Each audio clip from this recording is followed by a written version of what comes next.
So we're standing on the historic land of Nannie Helen Burroughs. She built a training school for girls, and it was just a variety of trades that was taught in her school that helped a lot of people. It helped the neighborhood and the community to survive. All right, so now we're headed toward First Baptist on Sheriff Road for the last 100 years.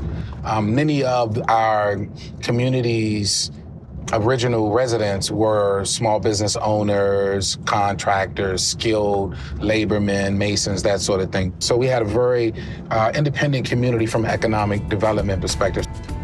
So in the early 1900s, we had a streetcar. That streetcar, that infrastructure made it possible for our business to thrive. And then we had an amusement park connected to our streetcar system along with our Strand Theater. This was the quintessential. There's so many famous artists that came through. To my left is Marvin Gaye Park.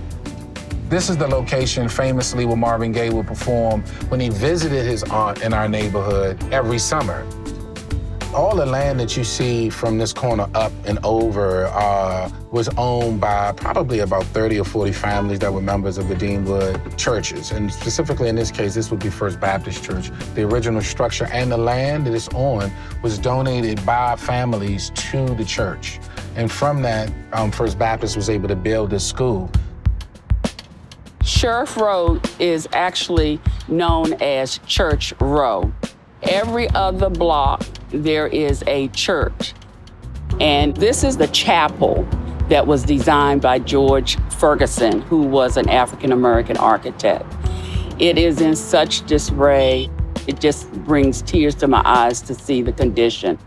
Deanwood is important in regards to African-American architects because the churches that were built, 95% of them, were designed by pioneering architects such as Louis Wentworth Giles, H.G. Woodson, Roscoe Vaughan. The architects wanted to make sure that where they lived represented their profession. They designed anywhere from Victorian revival homes, craftsman homes, single family, modest, but nevertheless, they were homes that African Americans could afford at the time.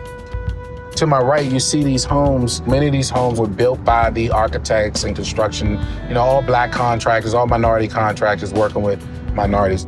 You see a lot of historic structures that were built by the original builders of this community who are architects. DC was built by these people. There's just too much history. Our structures need to be saved to pass on to future generations.